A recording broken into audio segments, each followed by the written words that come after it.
Today is the 16th of June, 2015. We are in the New York State Military Museum in Saratoga Springs, New York. My name is Wayne Clark. I'm the interviewer. Sir, for the record, would you please state your full name and your date and place of birth, please? My name is Robert Sidney Garland. I was born in Montreal, Canada, June 2nd, 1929. And did you attend school in Montreal? Yes, I did. I graduated from high school in Montreal and then went to Sir George Williams College to study commercial art. Okay. What year did you graduate from high school? That would be 1946, I believe. Okay. So, 47. so you were in Canada during World War II. Well, I was brought up in Newfoundland, actually, during World War II. And my father was a chaplain in the Canadian Army. Was he really? And so we were living in Newfoundland at the time, so I was British then. Mm-hmm. That was before they became a province of Canada. And then we moved to Montreal, Mm-hmm. where my father took a church, and then that's where I went to school, obviously, and completed that. And you went on to college from there? Yes, in Montreal, and then I worked in commercial art for just a year. Okay. And my parents moved to Albany because my father took a church here in Albany. Okay. So I stayed behind for a year and then decided to join the family. So I came down in 1950. Mm-hmm. And I was pretty much immediately drafted. Now you weren't an American citizen at that point? No, I was not. Okay. Still a Canadian citizen. Yep. And you were still drafted? I was drafted. Aliens went right to the top of the draft list for the Korean War. Oh, really? So that was a little surprise. Uh-huh. And so I went in February 51. Okay. Went to Fort Devens, Massachusetts.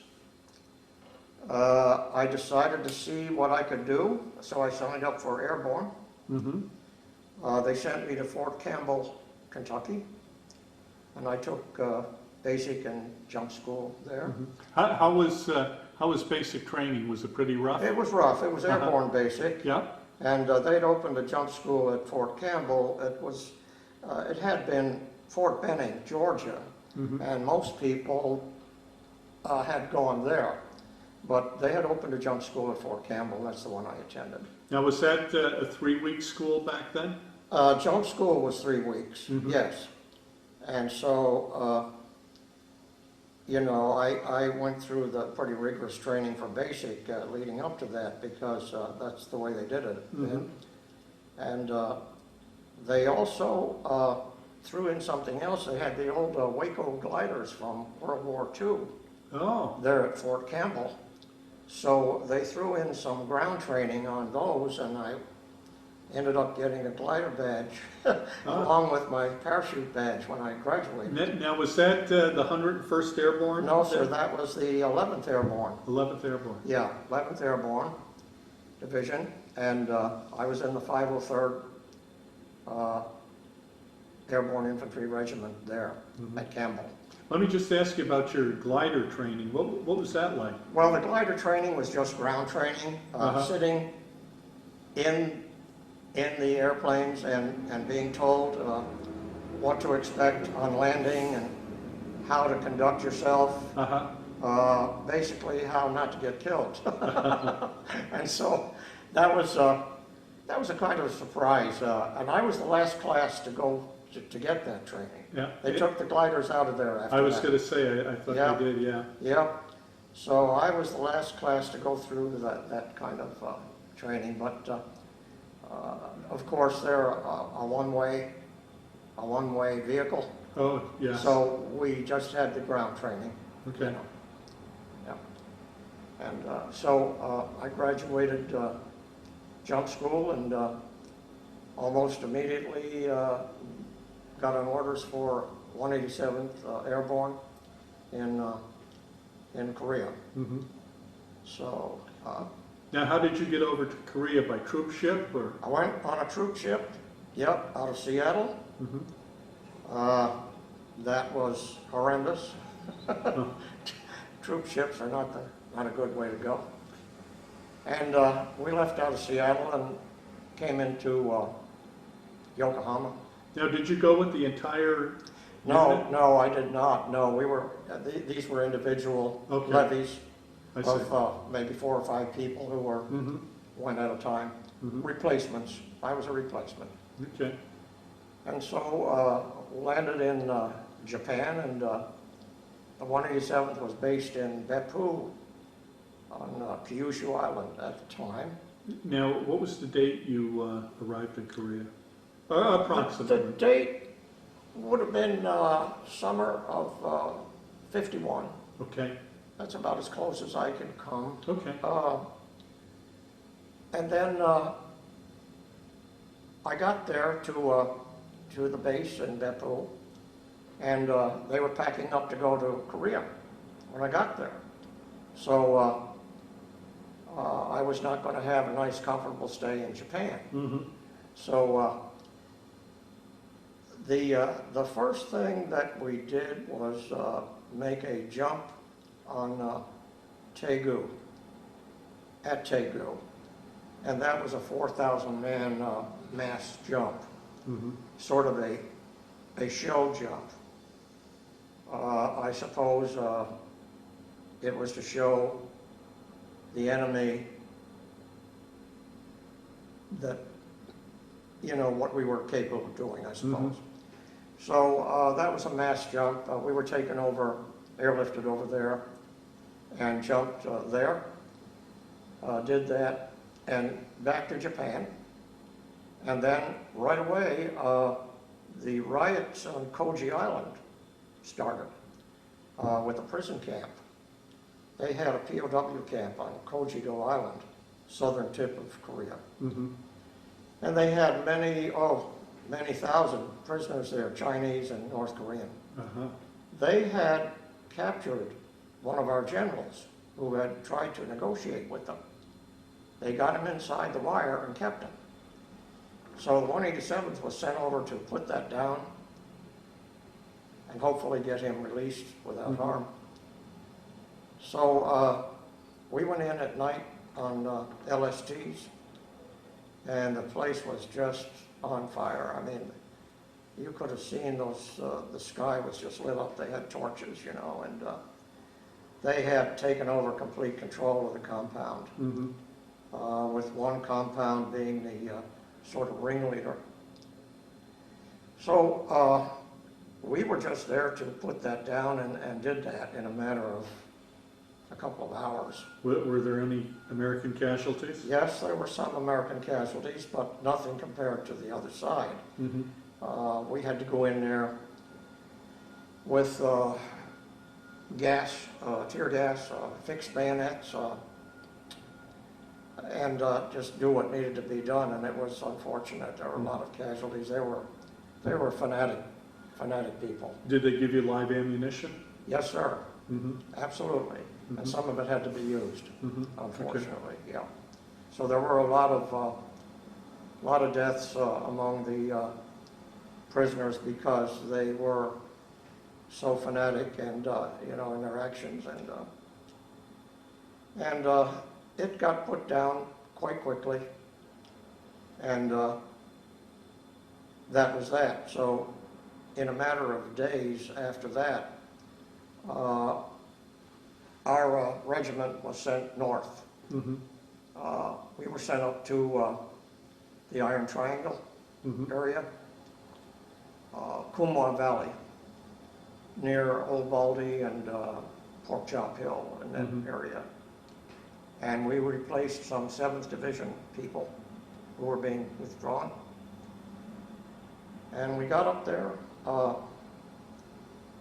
and it was almost like a World War I situation. They had trenches mm-hmm, with bunkers, the foxholes out front, wire in front of that. And you could look across, and the Chinese were across the no man's land on the hill. We could see them. They were doing the same thing. yeah, So the peace talks were going on at the time, And the Chinese wanted to push us back and get as much territory as they could before the talks ended, so that they would end up with more North Korean territory. So they kept coming across at night.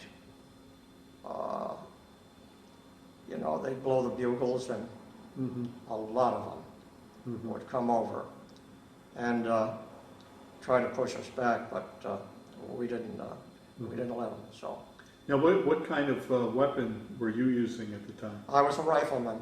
I had an M1. Mm-hmm. Yep, M1 rifle. Yep. And so I was just a PFC, finally made corporal, but I was just in a bunker, foxhole, for that entire time. There. Now, did they attack at all during the daytime, or just? Sometimes they came across during the day, but their favorite time was at night. And it was hard. There was a lot of hard combat up there. And, anything hand to hand, or? Well, not. I wouldn't say there was a terrible amount of that, but yes, at times there was. Because they would come in and try to overrun us. And we had one man who got the Medal of Honor, Corporal Lester Hammond, from one of the other companies that I was in, B Company at the time, but he was in an adjoining company over crossing. And he was awarded the Medal of Honor while we were there for that combat. And posthumously, unfortunately, he was killed. And so that was a tough time. I spent all of my time up there. What was it like in the wintertime there? Well, it was very cold, extremely cold. I think that's probably one of the worst things about Korea was the cold in the winter, because that just came down from Manchuria, and it was just awful, you know, the weather. Did you find that your clothing and equipment was adequate for the winter? No, we didn't have adequate clothing, unfortunately. They had not really caught up after World War II when Korea broke out. And so we were not really equipped for the winter. We didn't have parkas. We didn't have the Mickey Mouse boots that they called them, and so we were cold. We were cold a lot of the time, and we had a lot of frozen weapons and some frostbite, you know, injury, and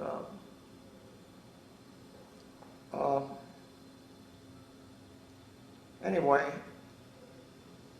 although I went to Vietnam later, I think that Korea was the toughest time that I've had. How much time did you spend online in the bunkers? Well, I was up there probably 8 months. I would say about 8 months. Did you have to go out on patrols out in Yes, the front? yes. We had probing patrols, trying to take a prisoner and get, you know, and bring him back for interrogation. And so both sides were doing that during the day. We had a big no man's land between us and the Chinese, and so that's what would happen during the day. It was pretty much probing patrols, and all the companies strung along participated in that. So that's pretty much the way it was up there. What about hot food? Did you get that very often? We had sea rations most of the time. Every now and then we would be taken back to the rear for a shower and a hot meal of K rations. And that would happen maybe once in 3 weeks or so, you know. But for the most part, we were eating sea rations out of cans. And trying to heat them up and so forth. So that was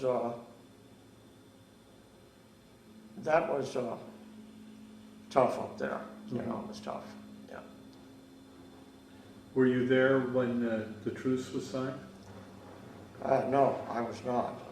That was signed after I left Okay. Korea to go home. When did you leave Korea? Well, it would have been at the end of the year of '52. I came back, I was sent back to Japan. I was getting out of the Army. I had not intended to stay in the Army then. And so I was rotated back to Japan and subsequently back on another troop ship to Seattle and back home.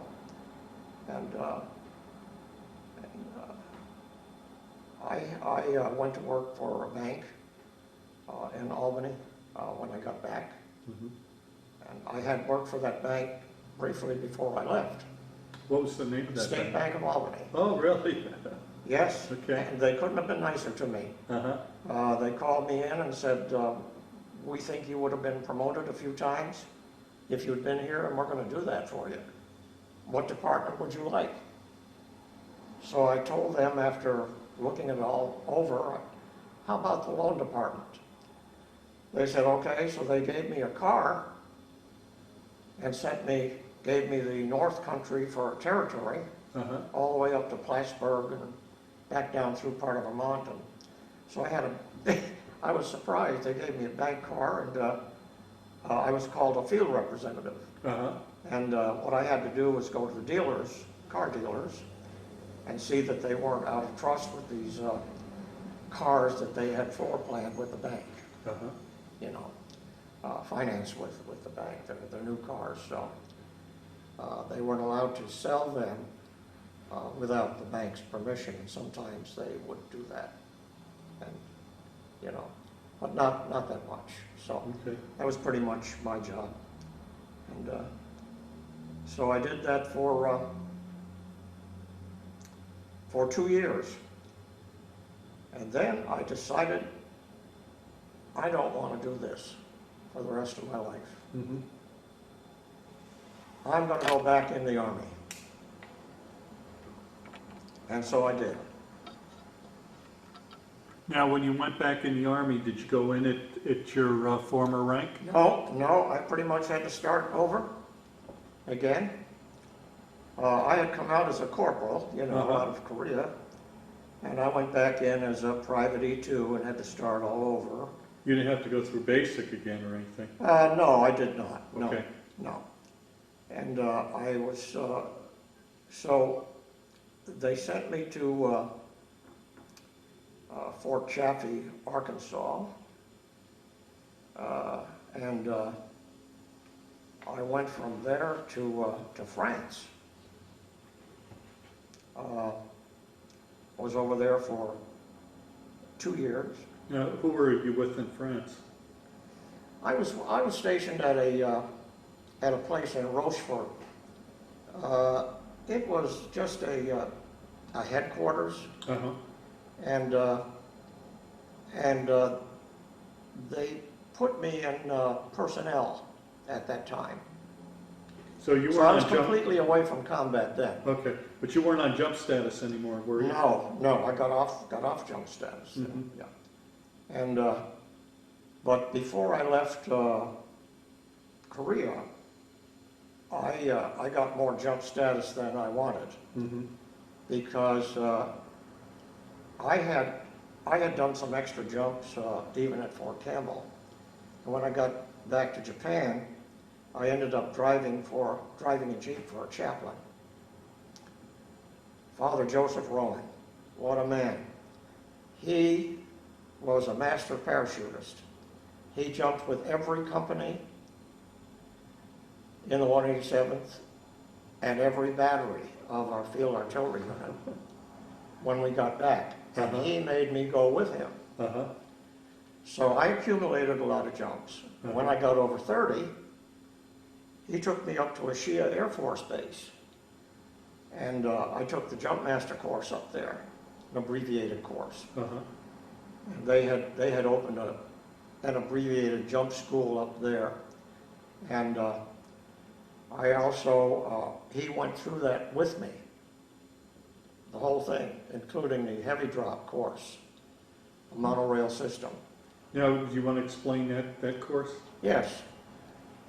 At that time, in order to get your senior wings, you had to take the monorail heavy drop course, and that was the packaging on the C-119s and C-82s at the time of the heavy equipment, right up to a Jeep or a 155, you know, any gun, even up to that size. But they dropped medical supplies, ammunition on combat jumps following the drop of the troopers. So we had to be familiar with that, see, and know how it worked. It had to do with the balance of loading the planes. They taught you all of that. And these things went out the back of the aircraft. And so after that, there was a very brief thing with the jump master training. I had to do a couple of night jumps and get them out of the way, and then we did a check on the ground, and I ended up with Chaplain Rowan in the plane, which was a C-46, and I had the stick that I had to jump out was all chaplains and doctors who were qualifying up there at that abbreviated jump school. So I had only a stick of 8 people. But I just had to give the commands in the plane, get them out, and follow. And so that qualified me for the senior parachute wings. So not very many people in my category did that. I got shanghaied into it by that chaplain. Oh, I wanted to ask you, you received the CIB. Yes, sir. That was in Korea. Correct. And how long were you there before you received the CIB? Oh, almost, I don't really know when the orders were cut.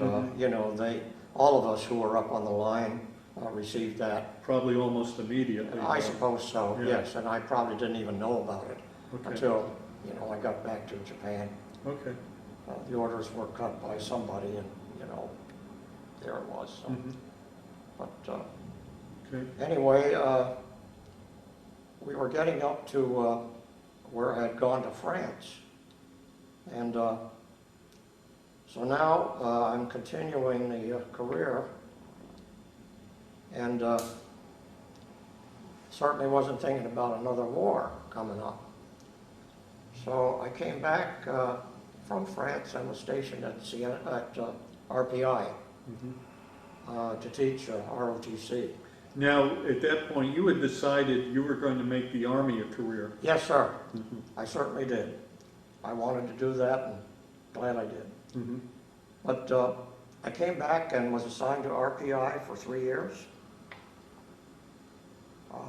Then Now, what were your duties at RPI? I was an ROTC instructor in the military subjects, tactics, whatever, along the military lines. And of course, these guys get commissioned at the end when they graduate as second lieutenants. So they had people like me there to teach them some of the things they needed to know regarding combat or even administration, since they were going to be officers. So that was that. I was there for 3 years. Then was sent over to Korea for another tour. And of all things, I ran an NCO club. Oh. Never expected that. I got over there. Now, what year was this? Would have been, I think that was 1965. Okay. I got over there, and they said, "We don't have a job for you." And I thought to myself, wait a minute now, I've left my family, I'm over here. Oh, let me ask you, you got married along the way? Yes, I got married in 1959. Okay. I married a girl from Sherbrooke, Quebec, Mm-hmm. and we were married, yes. Okay.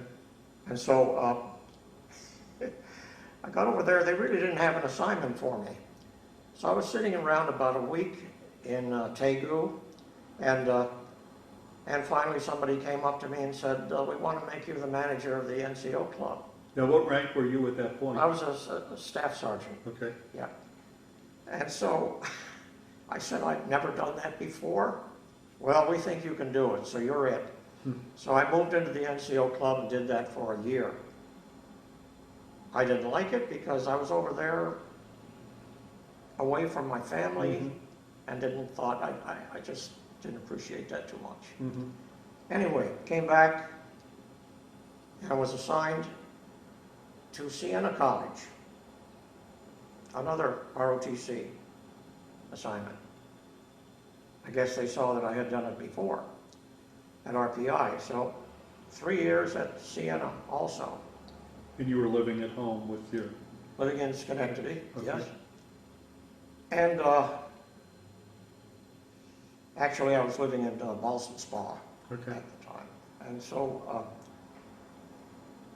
well anyway, Vietnam comes along, and so I went on orders for Vietnam. Actually, I volunteered for it in 1970.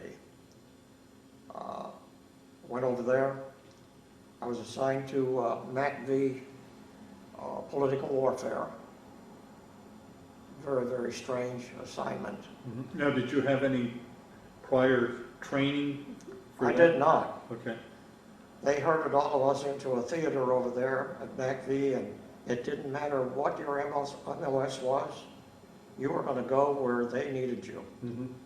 And they had, actually I was lucky. I thought I was going to end up on a MAT team or something where they had 6 people out in the jungle for a year where they just left you there. Mm-hmm. And instead I was assigned to MACV political warfare. Now, were you an SFC at that point? I was, Mm-hmm. yes. And so I was sort of the first sergeant of that unit because we only had 2 enlisted men, myself and a Navy guy. It was a joint operation. We had 8 officers, I believe, different branches of service. Mm-hmm. We had a printing press for the leaflets. We had a radio station for the propaganda. We had a television station, but we also had the Phoenix program. And Do you want to explain the Phoenix program to Yes. those that might not? the Phoenix No? program is something that was not talked about for a long time. Mm-hmm. It actually concerned assassination. And so Americans were not supposed to be involved in it, but we were. And I discovered after I had been in country 6 months that we were actually being run by the CIA. I did not know that until I was actually there 6 months.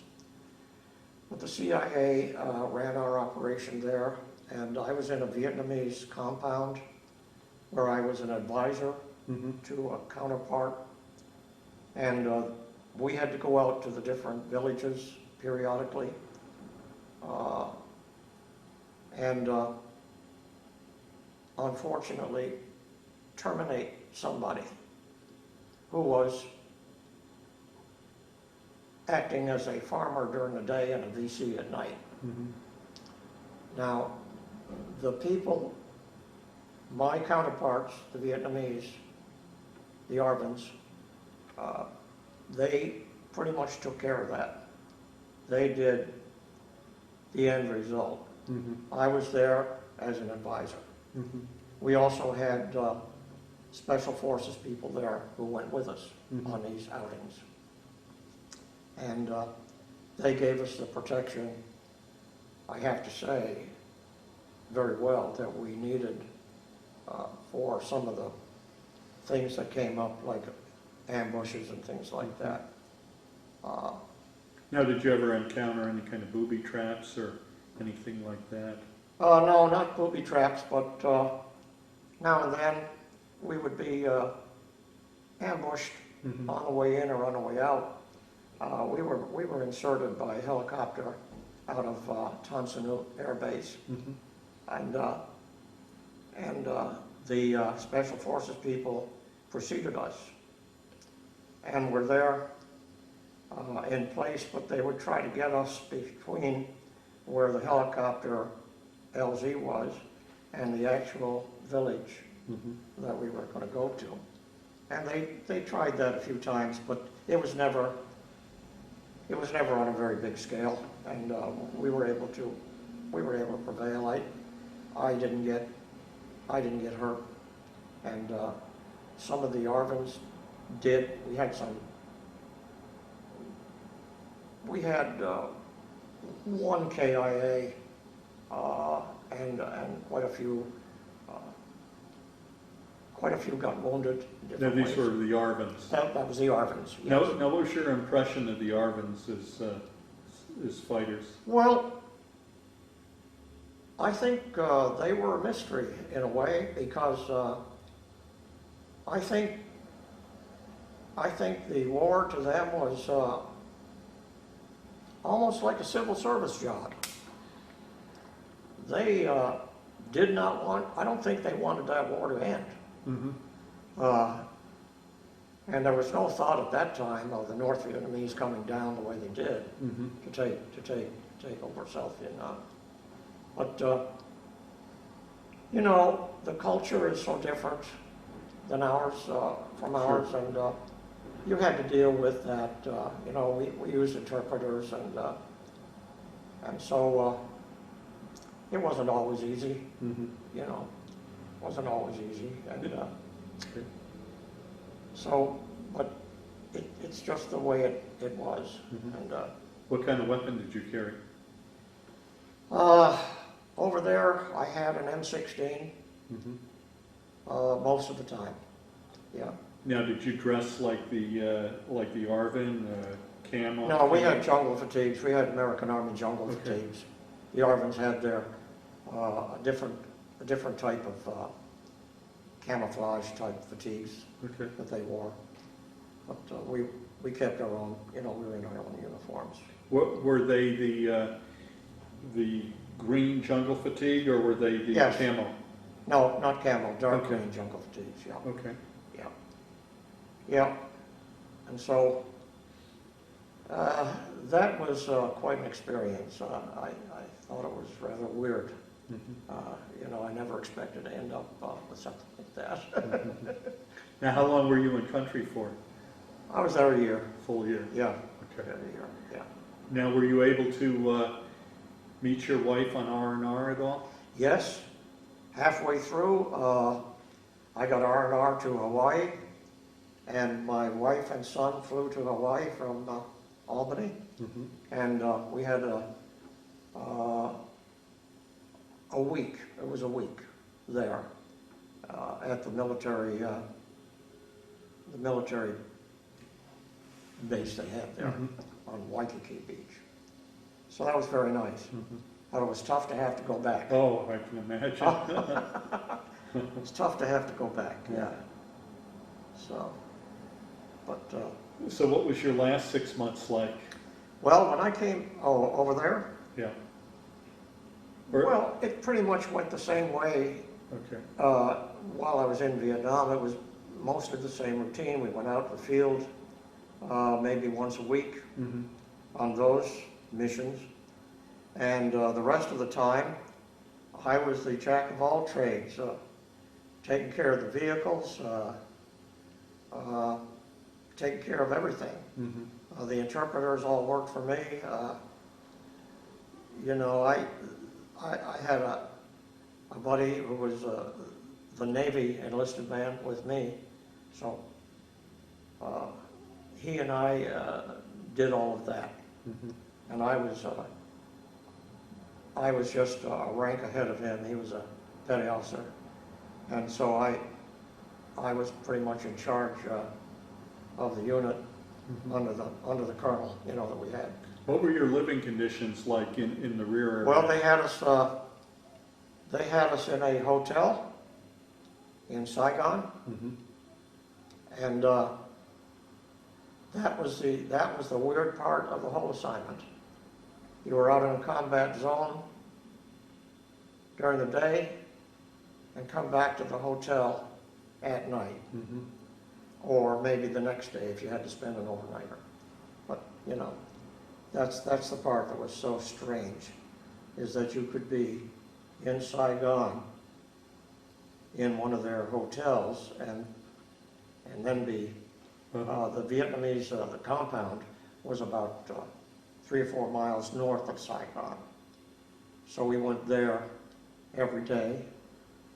I had a vehicle, I had a Jeep to drive. And then we would get choppered out to where we had to go when we did. But our living quarters were actually the hotel. And did you eat hotel food or? No, they had mess halls set up in Saigon for our use, and they were actually very good. Okay, so you weren't on Tan Son Nhut at all? For your meals? No, I was not. No, Okay. no. Only went to Tan Son Nhut to get to go and come from where we had to go. Okay. Yeah.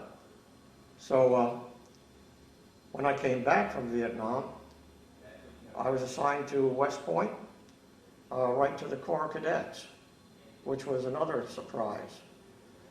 They put me in the 2nd Regiment Corps of Cadets at the academy, and I was assigned there as a mentor / instructor, whatever you would like to call it. I guess my job was to show them what a non-commissioned officer was and what he did. And how were you treated by the cadets? I had a wonderful time with the cadets. I had a wonderful time. I think you know, they respected me and were glad to get the training that I was able to give them. So I had one administrative duty, which was administering the honor code system for the regiment. So I did that for them. But the cadets have their own hierarchy and their own command, system of command. We were separate. We had a few regular Army people there doing what I did, and I had a man who was a sergeant major in the next office to me, and we've been friends ever since. That's a really good man. He wrote a novel about Vietnam, as a matter of fact, called Land with No Sun, and that novel was published, and so he's quite a guy. And what's his name? Ted Arthurs. Ted Arthurs. Yep, 2 Silver Stars. Quite a man. Yep. So he and I have been close friends ever since. And so that was pretty much the end of my Army career. So you retired in 1973? 1973. I went to work for the state education department. I was there for 11 years, and then we decided to move to Florida. I worked for a bank down there until I fully retired. So I started off with a bank and ended up with a bank. And along the way, you picked up a military pension and a I did. state pension. I did, sir. Yes. Okay. Yeah. And with the bank in Florida, what type of work did you do for them? I was a loan officer. Oh, okay. Loan officer. Yeah. Okay. And it took me a while to get there, but I got there just a year before I was going to retire. So I had moved up from, lower positions, and I enjoyed it. I got along well at the bank. I enjoyed it. And you decided to come back to New York State at that point? Well, we lived in Florida. My wife passed away Oh. in 2001, I'm sorry to hear and that. I moved back up here then. Mhm. My son and his wife live in Schenectady, and so I've been living in Malta since that time. Okay. Yeah, and I joined the fire department up there. Do you live in, what's the name of the, Luther Forest? No, I'm in Northway 11. I have a townhouse up there Okay. that I rent. Yeah. And I didn't want to buy another house at my age and Mhm. start all over. So I'm renting up there and have been for 10 years. Good place to be. I joined the Round Lake Fire Department, Uh-huh. and I was the captain of fire police when I retired from there. Wow. So I gave them about 10 years. Uh-huh. Yeah. You've kept busy anyway. Yes. So, yeah. So I did that, and I belong to the Korean War Veterans Association. And my job there, I'm in charge of the Tell America Committee. And that consists of our going to the schools with a bunch of us in uniform and telling the kids about the Korean War. Mhm. And we do that, our last one was Saratoga High School, just a few weeks ago, Oh, a nice. couple of weeks ago. And we line up these schools a couple of times a year and do that, and it goes over pretty well. We get a lot of cooperation from the schools, and the history department is usually, are usually the people who cover that. And so we've had a lot of success with that, and I've tried to do a good job for them.